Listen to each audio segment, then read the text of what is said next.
This show? Child. Outer Banks. Not like any other show I've ever seen.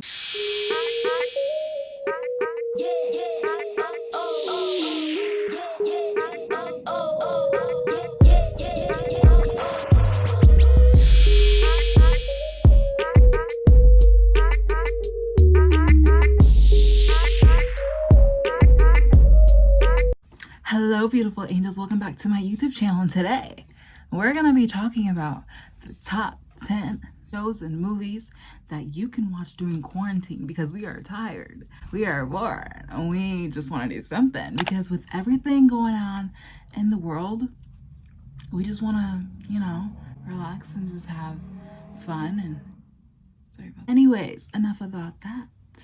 Let's get right into the video. So number 1. This was my favorite show for a very long time. It is called How to Get Away with a Murder. Basically, it's about a bunch of college freshmen that enter into a law school. I forgot what the law school is called. But basically, Annalise Keating is the main character, and she is the professor of the class. And there's a lot of mystery. There's a lot of turns and spins. It is amazing. The creator of How to Get Away with Murder is also the same creator of Grey's Anatomy and Scandal. So please, you should watch. Number 2. Y'all not ready for this. Y'all are not ready for this. Okay, this just came out previously. This show? Outer Banks. It's not like any other show I've ever seen ever in my life. Like, it looks a little cliche, like, so basically the main character, let me explain it. Let me not just generalize. But the main character is JB. He lives by himself. He's supposed to be living with his uncle, but his uncle doesn't come home. So basically he's about to get sent to foster care. And then him and his friends, I think Key, Pope, and JJ. JJ's my favorite. Anyways, so basically they want to find gold that's in the Outer Banks, which is located in North Carolina. I literally had to look that up. Located in North Carolina. And they're just a bunch of like chill kids, and they are called the Pogues. So the Pogues are the poor people. And then the Cougs are the rich people. And Key is the only girl within the group. Not yet, anyway. So Key is the only girl in the group. And she's a Coug. She's the rich one. But she doesn't want to be part of the Cougs because the Cougs are just like, I think they're rich and entitled. And Key's like, I'm not about that life. So then she joins all of the Pogues. And then they're basically gold, and by looking for the gold, hella people are looking for it. JB's father, I can't say, but basically his father was looking for the gold, and basically everyone's looking for the gold. And this gold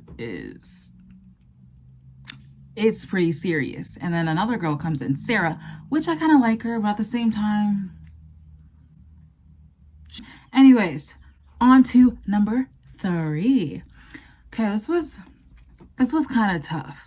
But number 3, I kind of like try to diversify my recommendations because I'm like, I love murder mysteries, but like I need to like what other people like. So basically, it's a bunch of kids basically being hood rats. But I'm gonna say that. But basically, before they were hood rats, right? They're just a bunch of like regular 13-year-old children who are going off to summer camp, whatever. So it's, but basically they band together and conquer fear in order to save the world because the world is going to be basically taken over by aliens and they're trying to save the world. And it sounds cliche as hell, but I swear, like, it's really good and it's really funny.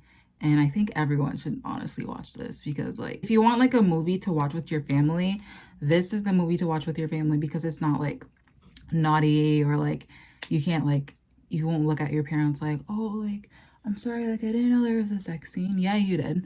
There's no sex scenes. I'm just putting that out there. And then number 4, basically, IBIZA Love Drunk is about a girl named Harper, main character named Harper. She's 30. She lives in New York. While she's on the business trip, she's not supposed to bring her 2 other friends, but then they come because they're lit and they just want to have a good time. So basically, is she gonna lose her job? Is she gonna go for her man? But she uses it as a way to, like, you know, like, let loose and, you know, just kind of like a good time and just like chillax.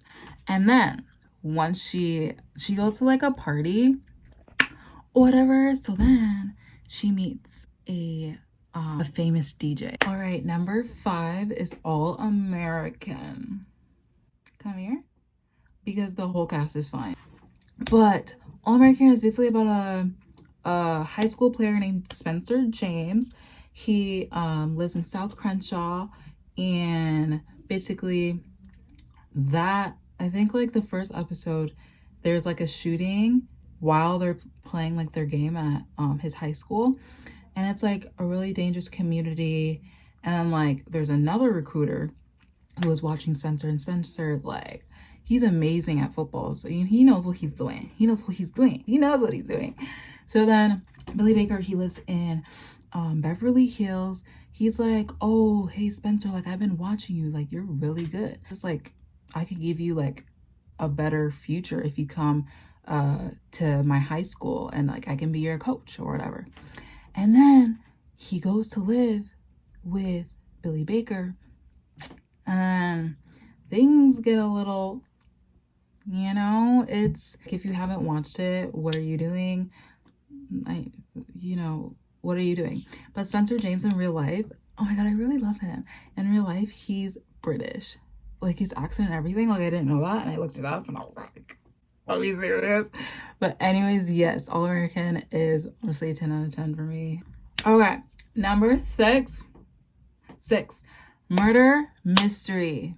I'm sorry, I love murder mysteries, but this movie, it's different, okay? It's really funny and just, I don't know, it has Adam Sandler and Jennifer Aniston, and they are excellent actors in this movie. Even like overall, obviously, because Jennifer was in Friends and he was in that Waterboy movie. Anyways, but it's a really fun movie. Basically, he's a cop, and she's just a wife, I guess, and they want to put some spark in their relationship, so they go on like a European vacation and a chance encounter leads to them being framed for murder. Yeah, being framed for murder. And they're like I think they're on like a cruise ship, or they're like on a ship or something. But like, honestly, watch it because it's so funny. Like, it's so funny. Like, I say like all of these are funny, not all of these, but like if I say it's funny, it's hilarious. Like, if you know me, I cry tears. And I would really recommend this movie if you just want to laugh and, you know, spice up some movies that you watch, and watch some murder mysteries, because I love that. Okay, 7th movie is Brain on Fire. Brain on Fire, I don't know if, I haven't really heard like a lot of people talk about this, but it's with Chloe Grace Moretz. I've watched this like probably like over a year ago, but I still think it's one of the top 10 Netflix movies on Netflix. But basically, it's about Chloe's name in this movie is Susanna, and she's basically an upcoming journalist, and then she's a journalist at New York and becomes plagued by voices in her head and seizures, and then she goes to the doctors and they just can't find out what she has.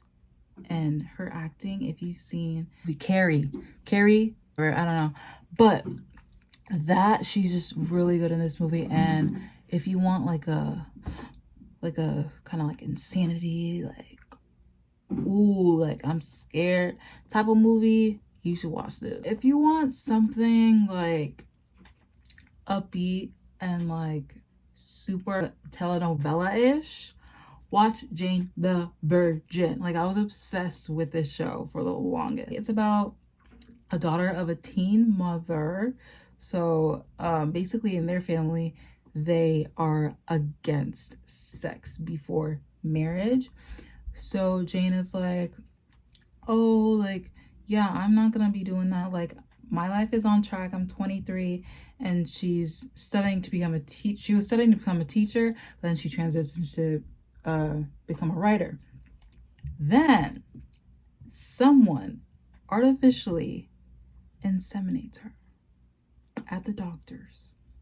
All of a sudden she starts freaking out, and her mom are like, I never had sex, how am I pregnant?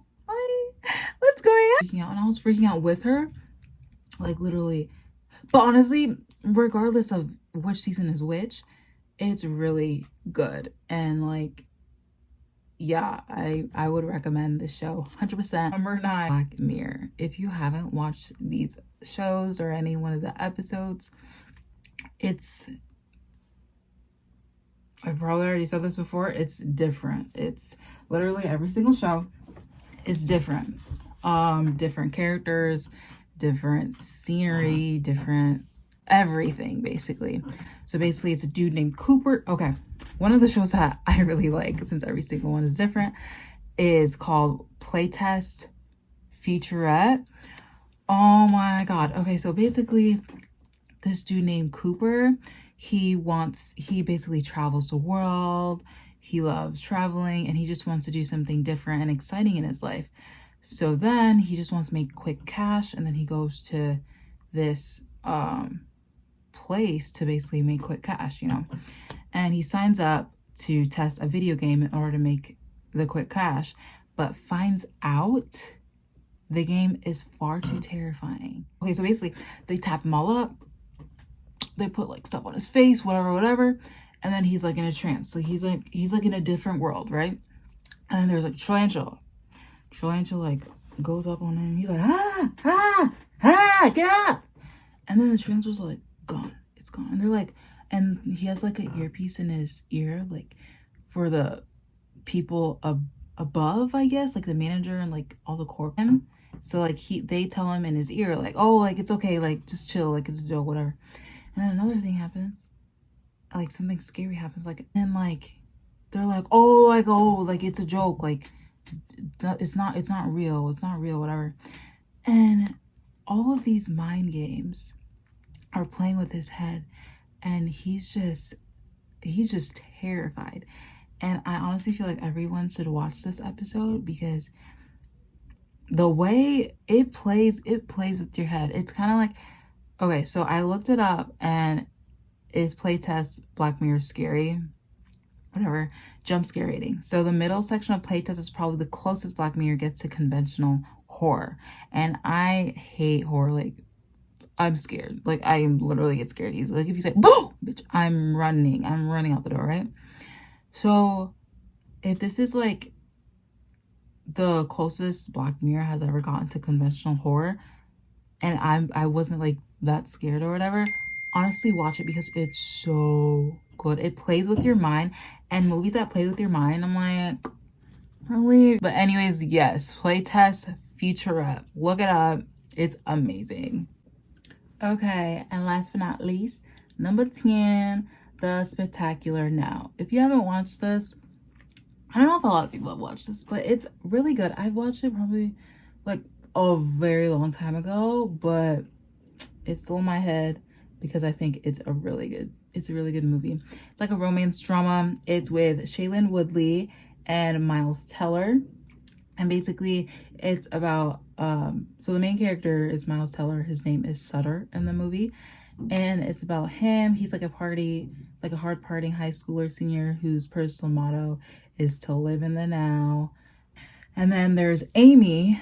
She's like super shy, and she's always talking about her future and how she just wants a really good future and stuff like that. And as Sutter deals with the problems in his life, and Amy plans for her future boyfriend or future beyond school, an unexpected romance blossoms between them. And yeah. All right, guys, thank you so much for watching my YouTube video, and make sure you guys like, comment, and subscribe, and make sure to turn on that notification bell so you know when I post or whatever. And let me know some suggestions in the comments of what else I should be recording for y'all. So yeah, hope you guys have a blessed day.